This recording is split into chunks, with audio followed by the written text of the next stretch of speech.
Nah, eh, nah mama itu berapa hari yang lalu itu sempat sebelum masuk ICU udah nggak mau makan, kondisinya udah semakin lemes gitu ya.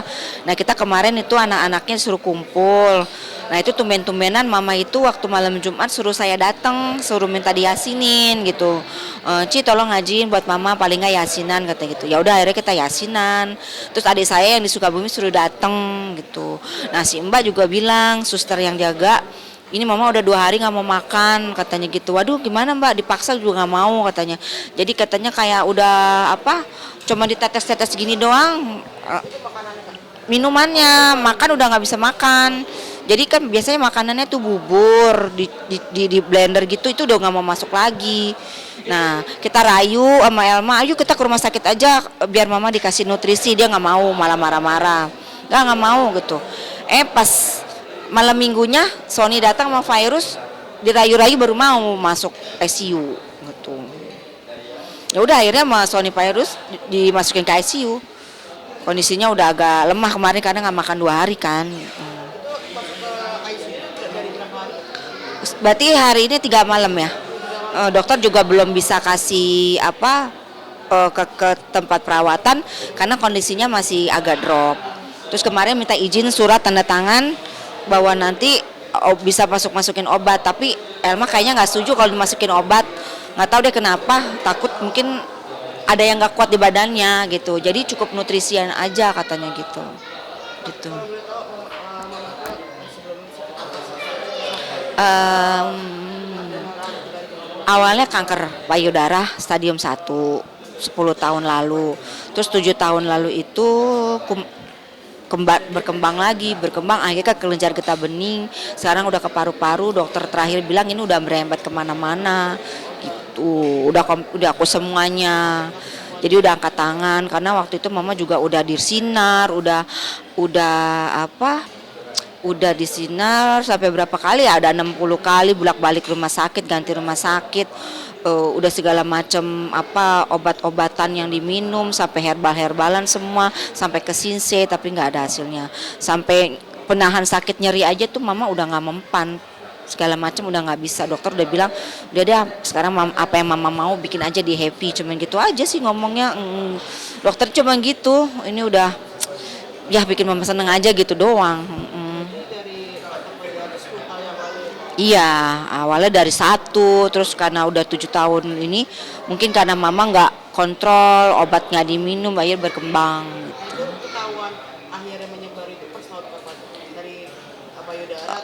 Payudara awalnya 7 tahun, abis di 2016 atau 15 ya, dari abis angkat semuanya udah enak mungkin karena dia udah merasa enak, bandel udah nggak kontrol lagi gitu kan.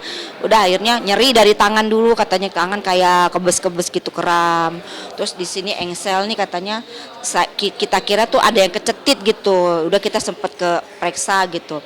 Nah dokter bilang itu udah kelenjar getah bening. Akhirnya cuman kayak sempet di kemo, mama nggak kuat, rambutnya rontok terus dibotakin, mama nggak mau lagi. Ya udah akhirnya dokter kasih kayak penahan sakit doang. Akhirnya ya udah jadi udah kemana-mana menjalarnya. Mama tuh operasi ya 10 tahun lalu ya kalau nggak salah tuh, mama tuh dari stadium kecil dulu. Akhirnya kesananya ya itu tangan kebes, nyeri. Jadi ya kita perawatan berobat terus bolak-balik nanti sakit akhirnya lama-lama tangannya kayak mati rasa, lumpuh gitu. Tadinya malah kepengen dipotong, bilang nggak bisa mah, ini dipotong kan mama sakitnya di sini, masa potongnya begini gitu. Buat ngilangin sakitnya juga akhirnya cuma dikasih kayak obat kemo, kasih obat cancer, kasih obat apa namanya penahan sakit terus segala macam, nggak mempan. Ya baru-baru ini sebelum mama melemah, jadi bukannya makin sembuh makin melemah gitu. Itu. Jadi ya udah kita kemarin karena mama udah minta ngaji, saya anak-anaknya minta maaf ya karena salah. Mama udah ngirim kasih pesan sama kita. Dia cuma pesan mama kalau istilahnya kalau mama juga ada salah minta maaf, saya juga sebagai anak tertua minta maaf kalau belum bisa ngebagian banget. Nangis-nangisan kita di kamar. Mama cuma minta adik kakak rukun, jangan ribut-ribut, saling tolong menolong sama kakak adik, jangan berantem itu doang, sama jangan tinggalin sholat, itu aja sih pesannya dia kemarin gitu. Ya udah kita jadi nangis-nangis dan ngomong gitu, apa sih mama, orang masih sehat kok, sehat panjang umur, masih bisa ini lagi gitu. Ya udah mama cuman kondisi mama udah ngomongnya udah agak susah gitu. Gitu. Jadi ngomong banyak dia nggak bisa, cuman kalau ada yang datang masih ingat aku, memorinya masih bagus, cuma pendengarannya udah kurang. Tuh. Kondisi tubuhnya dia Lemes, makin lemes, makin lemes. itu kan juga sempat penurunan berat badan juga. Habis, jadi kemarin suster lihat sini mbaknya bilang, Oma kok itu uratnya keluar semua di sini, ya mungkin kata mama, ya kan daging aku udah nggak ada, udah habis katanya gitu. Terus kemarin juga mbaknya juga kan apa-apa update ke aku, Kak, mama kemarin pupnya banyak banget katanya, padahal makannya susah katanya jarang, tapi kok pupnya banyak. Sampai nanya ke mama, Oma pupnya banyak ya, ya biarin bagus, biar pup aku semua nggak ngerepotin orang kayak gitu. Jadi mbaknya yang agak takut kalau mama ada apa-apa. Mama pengennya supaya anak-anaknya jangan jauh, 24 jam kalau bisa mbaknya ada di situ. Saya juga ada pokoknya banyak yang bilang sekarang jangan jauh-jauh anak-anaknya gitu doang sih. Sempat berat turun berapa Mungkin sekarang udah 30-an kali ya beratnya ya. Udah habis banget, dagingnya juga udah nggak ada. Kasihan sih kalau aku lihat, aduh. Aku hanya berdoa yang terbaik buat mamaku. Ya ini juga mungkin menghapus dosa-dosa mama. Semoga ya jalannya terbaik kalau Allah masih kasih sembuh. Alhamdulillah gitu ya kan. Kita sih berharap mama masih bisa sembuh, tapi semua kembali ke yang ke Allah gitu. jadi di saat misalnya di saat mama sakit seperti ini mama tuh pengen anak-anak itu benar-benar ngumpul ada untuk mama dan emang Ya maunya gitu. manja gak sih saat jadi lebih manja gak sih sama anak? Saya jadi kalau ngeliat mama tuh mau ninggalin ke luar kota kemana, saya teringat kasihan, aduh dia terbaring sendiri, kita nggak jauh, jadi ada rasa kangen, pengen deket terus perasaan gitu, nggak mau ninggalin dia jauh-jauh. Sampai mama bilang, Ci kapan mau ke Jogja, kalau sebelum acara ketemu mama dulu. Aku bilang masih lama kok ma, masih bulan bulan depan. Jadi ya setiap hari saya, kata teman-teman udah deh tiap hari kalau bisa datang terus, karena mama tuh seneng kalau ngumpul ada anak-anaknya gitu. Jadi kebenaran rumah mama sama aku lebih deket, jadi aku yang lebih sering gampang ketemu gitu. Jadi mama saat itu mama tinggal sama Sama adik aku yang bontot sama istrinya. Kalau aku kan jaraknya nggak jauh dari mama, deket, jadi setiap saat bisa ini. Terus kalau ada apa-apa mbak selalu, Kak kesini mama manggil gitu, baru saya datang. Kadang saya nginep situ gitu. dengan kondisi mama seperti ini ditambah kan kemarin kan juga sempat sakit kamu kan seperti apa sih kasusnya seperti itu Sebenarnya kasihan juga ya, mana kondisinya Sony juga lagi sakit, nggak boleh stres juga, kepikiran. Tapi ya namanya mama lebih ngedengerin Sony kayaknya ya, lebih deket, buktinya sampai dia mau dirawat karena Sony juga. Tadinya nggak mau, kita sempet, aduh nih gimana sih, nggak mau makan kan ngeri kan. Akhirnya dari Sony baru mau, sempetin. Tadinya biasanya Sony tuh setiap hari tuh dateng kalau setiap syuting. Ini kan sempet lama juga nggak ketemu, WA aja juga agak jarang, mungkin karena dia lagi berobat gitu. Jadi dua-duanya kepikiran juga, akhirnya mau nggak mau ya Sony sempatin juga, karena mungkin mama maunya lebih seneng juga anak-anaknya tuh ada semua gitu. tapi kondisi kasusnya saat itu mungkin seperti apa Kak? Ya dalam pemulihan aja sih, sebenarnya kata dokter juga nggak boleh capek, jangan stres, jangan banyak pikiran.